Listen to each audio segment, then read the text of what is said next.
I want you to think of a time in your life when you're going through something so difficult that you just reached a point where you just couldn't go on anymore. You needed help.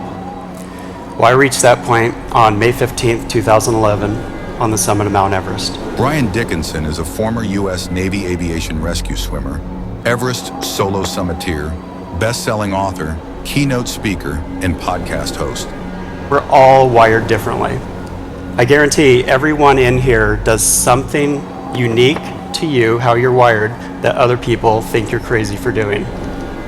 Brian delivers one of the most powerful keynotes you will ever hear on leadership, resilience, and overcoming adversity. But this is 5 ladders tied together, and as soon as you step on that thing, it drops about 3 feet and just starts swinging. It's a little sketchy. We don't rise to the occasion, we fall to our level of preparation. You live and die by the decisions you make, but you make those decisions based on the information you have at that time.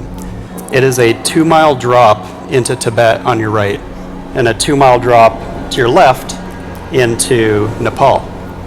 So you have options. Success is earned in the moments where quitting feels like the only option. 10, 15 feet into my descent, everything went completely white. I was blind. I'm alone. I'm at the highest point in the world. No one's coming to get me.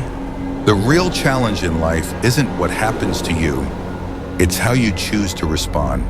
In this entire time, I never felt alone. I felt this peaceful presence around me.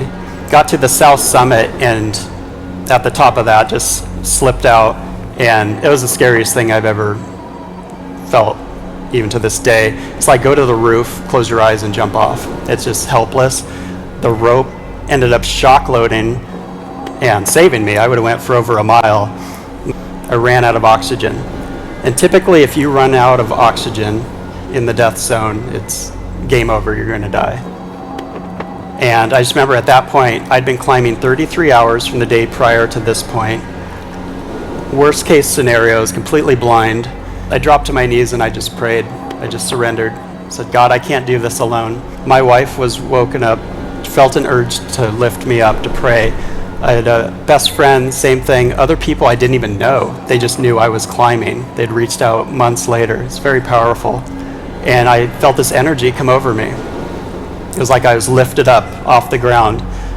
I tried the oxygen bottle that previously failed, and I got a positive flow.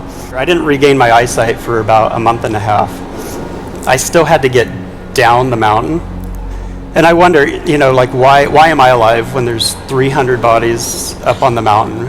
Ultimately, it came down, for me, faith and focus. I knew I was going to die.